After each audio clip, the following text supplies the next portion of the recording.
Thor is angry with me. He says I have too many books that I haven't read. Hello everyone, welcome back to my channel. It's Olivia. Today I wanted to talk about my bookshelf. I have a lot of books here. This is not my only bookshelf. This is actually my TBR bookshelf, meaning these are books that I keep by my bedside that I have yet to read. I just counted, there's 24, so we're gonna go through all of them. So before I get into all of the books sitting on this bookshelf, this was a Christmas gift from my dad. Thank you, Dad. It's actually a great bookshelf. It's got a light at the top. It's got 2 USB ports and an actual like outlet, like a plug, so I can charge my Nintendo Switch that's up there and my phone. This is like my hybrid hot girl bedside table bookshelf combo. You know that audio that was floating around Book Talk, if you're on Book Talk, that was like, I see your hot girl nightstand and raise you hot girl bookshelf. This is the hybrid. Let's just go through all the books I have. Actually, let me start with my current read, which is on my bed. So my current read is A Crown of Gilded Bones by Jennifer L. Armentrout. This is the 3rd book in the From Blood and Ash series. It's a paranormal fantasy romance series. A lot of drama right now about this book series because something happened in the latest release, which I still have this book to finish, which I'm 200 pages into before, like I still have to finish this, read the prequel, and then I can read The War of Two Queens, which people do not like, but I'm enjoying the series so far. It's just a fun read. I don't really think that this should be critically acclaimed, but I enjoy it. That's my quick review. I promise I won't do a review on all of these because I don't know what's in these books. Next we have, take a hint, Dani Brown. This is the 2nd book in the Brown Sisters trilogy. These are all written by Talia Hibbert. It's about 3 sisters, and they're contemporary romances. I think they're really cute. I finished Get a Life, Chloe Brown in February, and I adored it. So I'm excited to see the different personalities between the sisters. And with that, I actually have the 3rd one as well, which is Act Your Age, Evie Brown. This is about the youngest sister. Yeah, I think they're gonna be cute, but because I love the first one, I definitely feel like I'm gonna relate to the oldest sister. What a shock. Next, I have 4 books by the same author. These have, well, I'll do the first 3 that I have because they're a trilogy. So this is the Darker Shade of Magic trilogy by V.E. Schwab. I picked this up like 3 times and I put it down, and every time, I don't know why, because I've loved it and then I just haven't been in the mood to read it. Like, it's definitely, like, as I'm reading it, I'm enthralled, I'm interested, and then I get to a point and I'm just like, I don't want to read this right now. So I don't know. I'm deep in a fantasy right now, so maybe I'll pick this up a little later. I picked up another book by V.E. Schwab. Why, Olivia, you haven't read the first 3 that you have? Why did you pick up Gallant? Because the main character's name is Olivia.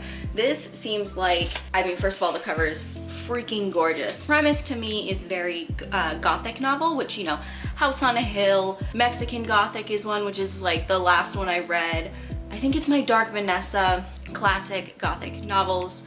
What's the movie Guillermo del Toro did? It's not Twin Peaks. Crimson Peak. It's a lot like Crimson Peak, where it's like, you know, young girl goes to the house, there's monsters in it, so I was interested.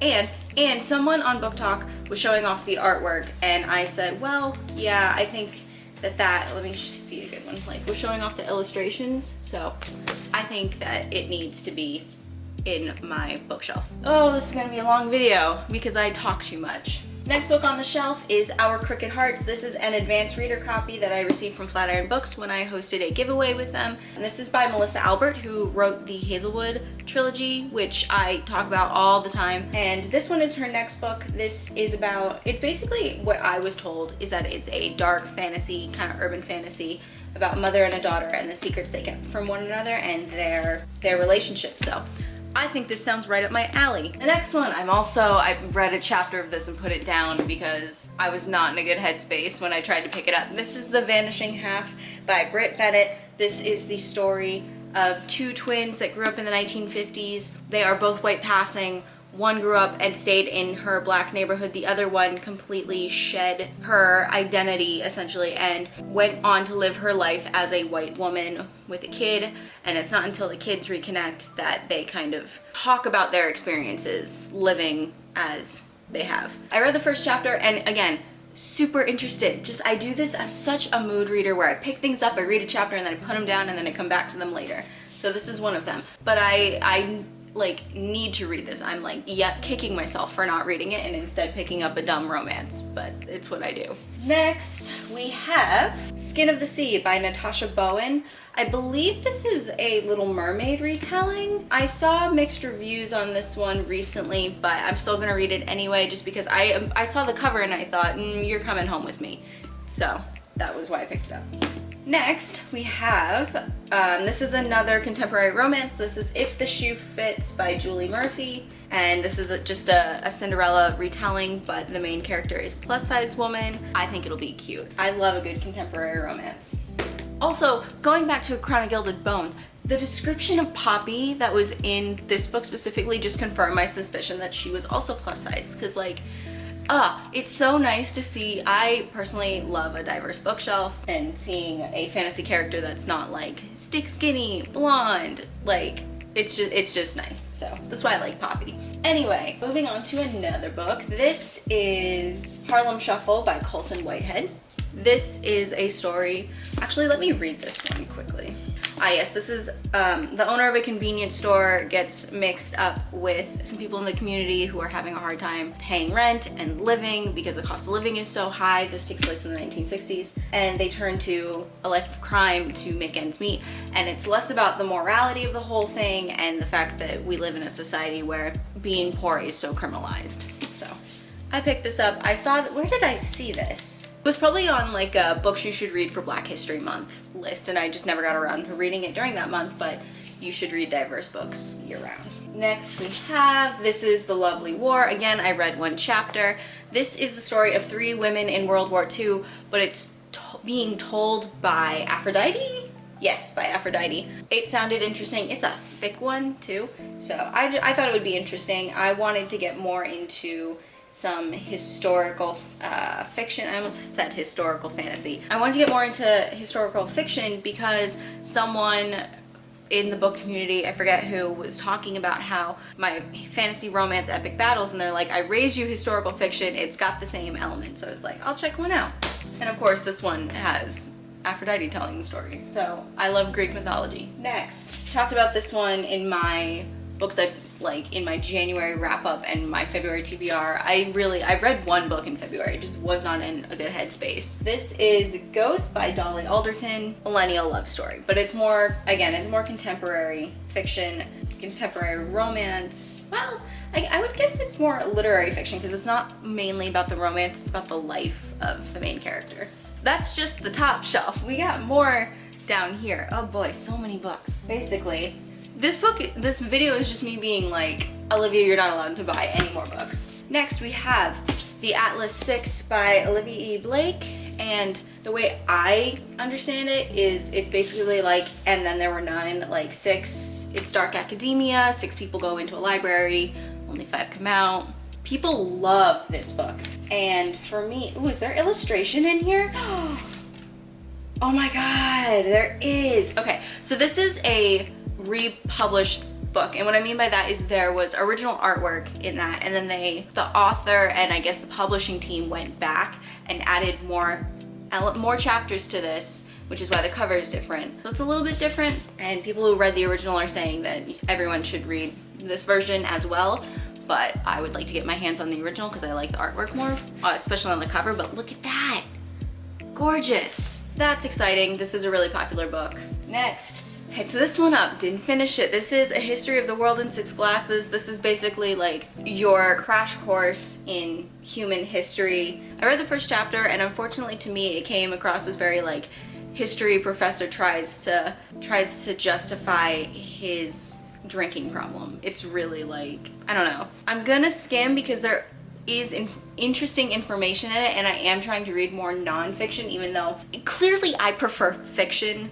But yeah, I had a hard time with this one. So I've been, if you follow me on, not Goodreads, I hate Goodreads. If you follow me on the Storygraph, you will see that I've been adding more nonfiction to my TBR. I just haven't gotten around to buying any because look at this mess. We're gonna do this quick. Tales from the Hinterland. This was sent to me also by Flatiron Books. This is basically like a is it an anthology? It's a collection of fairy tales that coincide with the stories from the Hazelwood. So this is also by Melissa Albert. I've yet to get around to reading any of them because just been in the middle of a slump. But I think Alice 3 Times is like briefly told, and like Twice Killed Catherine. I think that's mentioned in the Hazelwood, so.